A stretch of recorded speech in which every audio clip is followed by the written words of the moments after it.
Nisita Wardani akan menjelaskan terkait dengan standar akuntansi sektor publik di bagian pertama.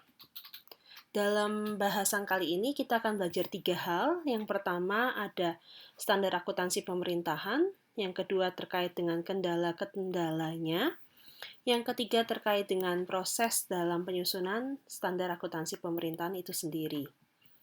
Bagian pertama, standar akuntansi pemerintahan ini sebenarnya adalah mengenai prinsip-prinsip akuntansi yang diterapkan atau yang digunakan dalam penyusunan dan penyajian laporan keuangan di organisasi sektor publik. Jadi ketika teman-teman ingin membuat laporan keuangan untuk di organisasi sektor publik, maka mengarah menggunakan yaitu standar akuntansi pemerintahan atau standar akuntansi di dalam sektor publik ini sendiri. Nah, ada wacana yang diterapkan oleh pemerintah Indonesia, yaitu kaitannya dengan pembuatan SAP atau standar akuntansi pemerintahan. Maka dengan kata lain, wacana inilah yang membuat adanya sebuah komite atau yang disebut dengan istilahnya adalah KSAP, yaitu Komite Standar Akuntansi Pemerintah, yang menyusun standar akuntansi pemerintahan tersebut. Nah, di dalam standar akuntansi pemerintahan ini terdiri juga yang namanya PSAP, atau disebut dengan istilahnya adalah Pernyataan Standar Akuntansi Pemerintahan, yang terdiri atau yang berisi perincian dari standar akuntansi ini sendiri. Jadi standar akuntansi pemerintahan ini ketika di posisi dalam untuk menjelaskan isinya atau maknanya, itu teman-teman mengacu pada PSAP. Nah, ketika nanti mau dijelaskan lebih lanjut lagi atas uraian yang ada di dalam PSAP, maka teman-teman bisa mengacu kepada yaitu interpretasi standar akuntansi sektor publik yang berisi kaitan dengan klarifikasi, penjelasan, dan uraian lebih lanjut dari PSAP itu sendiri atau pernyataan standar akuntansi pemerintahan ini sendiri. Nah, tentunya ISAP atau yang nanti teman-teman bisa sebut dengan istilah tersebut itu dibuat oleh KSAP atau Komite Standar Akuntansi Pemerintahan. Nah, di dalam SAP sendiri tidak hanya berisi tentang interpretasi, tetapi juga ada yang berisi dengan buletin teknis. Buletin teknis ini sebenarnya adalah informasi yang digunakan untuk dalam penyajian laporan keuangan. Nah, informasi-informasi ini dibuat oleh KSAP atau Komite Standar Akuntansi Pemerintahan yang bertujuan untuk sebagai arahan atau pedoman dalam mengatasi permasalahan akuntansi maupun laporan keuangan, khususnya untuk para pengguna laporan keuangan itu sendiri. Lalu di bagian yang kedua, kita akan bahas kendala-kendala. Jadi setelah tadi teman-teman mempelajari berkaitan dengan standar akuntansi pemerintahan, ternyata masih banyak kendala yang dihadapi oleh penerapan standar akuntansi pemerintahan ini, khususnya oleh para stakeholder atau penggunanya. Nah, kendala-kendala ini ada 5 hal. Yang pertama terkait dengan materialitas. Materialitas di sini yang dimaksud adalah kaitannya dengan apakah informasi yang disajikan itu mengandung kesalahan saji material atau tidak. Yang kedua, kaitannya dengan konsistensi. Konsistensi di sini adalah apakah penyusunan laporan keuangan itu sudah dibuat dengan secara konsisten, dengan menggunakan peraturan yang semestinya atau tidak. Lalu, kaitannya dengan keseragaman. Keseragaman atau yang disebut dengan istilahnya yaitu uniformity, maksudnya adalah ketika para organisasi sektor publik ini membuat laporan keuangan, itu diharapkan menggunakan standar yang sama.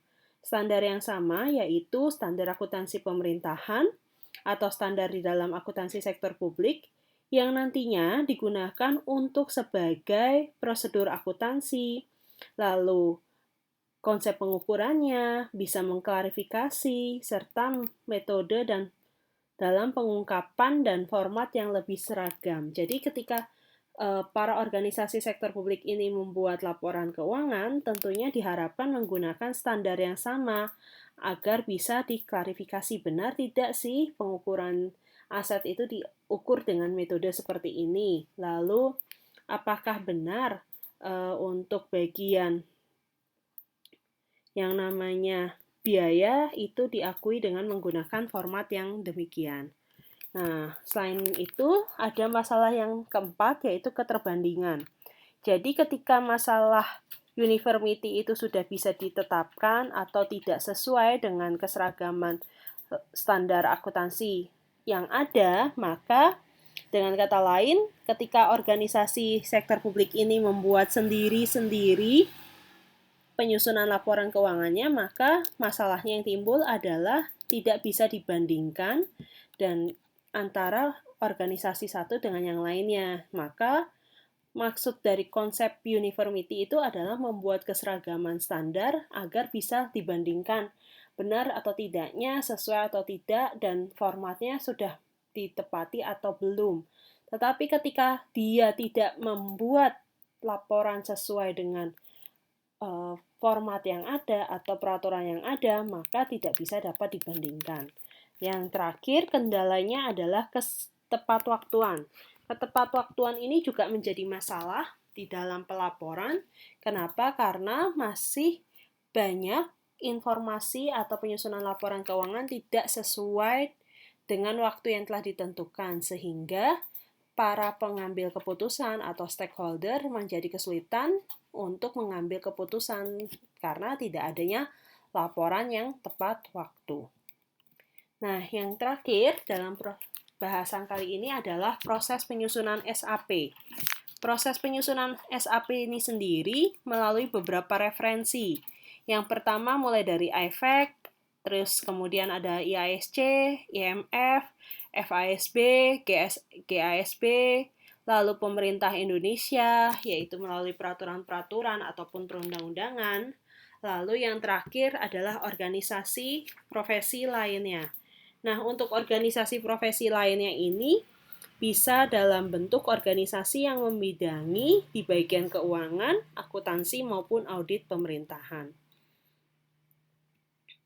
Lalu, berkaitan dengan proses penyiapan SAP, ini ada beberapa hal, yaitu ada 10 hal. Yang pertama, kita harus mengidentifikasi dahulu.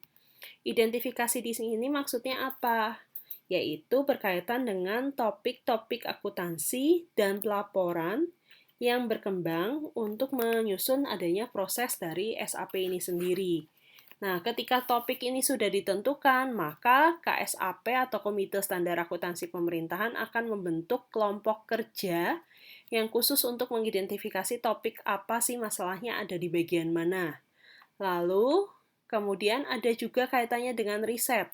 Riset di sini tentunya bisa dilihat dari literatur yang ada, standar-standar yang berlaku, hingga praktek yang terjadi di lapangan ini mengenai masalah topik ini seperti apa. Baru dibuatlah yang keempat setelah menelaah riset adalah draft SAP atau draft standar akuntansi pemerintahan yang tentunya di sini ditentukan oleh si Pokja atau kelompok kerja tadi.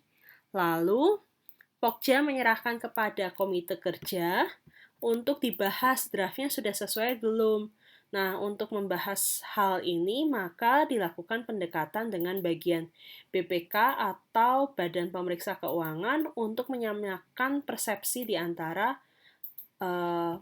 komite dengan bagian BPK, khususnya nanti untuk pengambilan keputusan dari hasil laporan yang disajikan atas pembuatan laporan keuangan yang berdasarkan dari SAP itu sendiri. Lalu selanjutnya yang keenam adalah keputusan draft ini dipublikasikan. Dipublikasikan ini siap dipublikasikan karena komite kerja akan berkonsultasi dengan komite konsultatif untuk pengambilan keputusan boleh tidak draft ini itu akan diluncurkan atau dipublikasikan ataupun tidaknya. Nah, kalau boleh diluncurkan draft publikasiannya, maka KSAP memberikan kepada stakeholder. Stakeholder di sini bisa macam-macam. Ada masyarakat, ada pemerintah, atau lembaga pemeriksa yang lain, terus kemudian ada Dewan Legislatif, yang akhirnya setelah peluncuran draft dipublikasi ini memberikan kepada para pihak stakeholder, maka bagian KSAP akan melakukan limited hearing dan public hearing. Gunanya untuk apa? Untuk menerima masukan, tanggapan dari para praktisi, akademisi maupun pemerhati di bagian keuangan atau akuntansi pemerintah, khususnya untuk memberikan masukan, benar nggak sih SAP atau draft SAP ini sudah bisa dipakai atau belum. Lalu baru kalau sudah selesai dari pendapat hearing, ada tanggapan dan masukan ini diperhatikan, dicek lagi benar atau tidaknya, disempurnakan lagi untuk si draft publikasian tadi. Nah, selanjutnya adalah finalisasi standar. Dalam memfinalisasi standar draft SAP ini, KSAP mempertimbangkan juga dari pihak BPK. Selain tadi ada para masukan dari stakeholder, juga masuk ke dalam yang namanya pertimbangan dari BPK. Benar nggak substansinya, konsisten atau tidak, bahasanya sudah sesuai atau belum. Sampai yang di terakhir adalah penetapan standar akuntansi pemerintahan, di mana berdasarkan usulan dari BPK, gitu ya, KSAP akan menerbitkan laporan keuangan ini. Bukan laporan keuangan, melainkan standar akuntansi pemerintahan ini yang nantinya akan disahkan oleh Kementerian Keuangan dan biasanya ditetapkan menjadi peraturan pemerintahan. Jadi, setelah teman-teman mempelajari standar akuntansi pemerintahan, silahkan nanti teman-teman mengecek materi yang ada di dalam SAP 2021. Nah, ada 2 pertanyaan yang harus dijawab oleh teman-teman, yaitu berapakah jumlah PSAP saat ini, dan bagaimana perkembangan PSAP dari tahun ke tahun. Tentunya teman-teman harus membuka standar akuntansi pemerintahan sebelum di tahun 2021 hingga 2021. Sekian penjelasan dari saya terkait dengan SAP atau standar akuntansi pemerintahan. Dari hal ini kita belajar bahwa standar akuntansi pemerintahan ini dibuat oleh KSAP atau Komite Standar Akuntansi Pemerintahan yang tentunya melalui beberapa referensi, tahapan untuk menetapkan jadinya sebuah standar, sehingga standar ini pun juga nantinya bisa diterapkan oleh organisasi sektor publik, khususnya untuk keseragaman di antara organisasi agar bisa digunakan untuk pengambilan keputusan bagi pembaca maupun para stakeholder yang berkepentingan di dalamnya. Sekian penjelasan dari saya. Apabila ada pertanyaan, silahkan cantumkan di kolom bawah ini. Sampai jumpa. Terima kasih.